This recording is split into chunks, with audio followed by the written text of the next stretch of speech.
Nagpapagaling pa sa ospital ang isang construction worker na nasaksak at naagawan ng motor sa Tantangan, South Cotabato.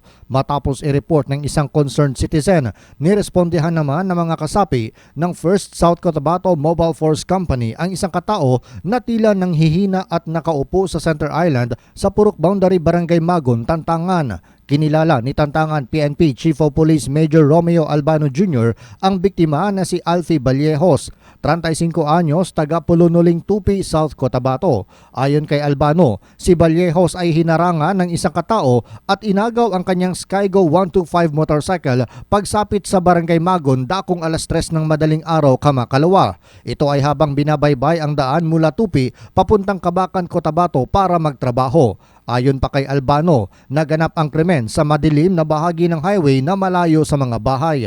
Bago tumakas, sinaksak pa ng suspect sa tiyan ang biktimang construction worker. Nakakita o nadalaman ini sa karatig naton nga mga munisipyo. Ang motor nga ina tandaan nato ng plate number nga 402 MUH Skygo Hero color red and black. Nga kung may nakakita magid iuli diri sa Tantangan Police Station or sa nearest police station. Si Tantangan Chief of Police Major Romeo Albano Jr.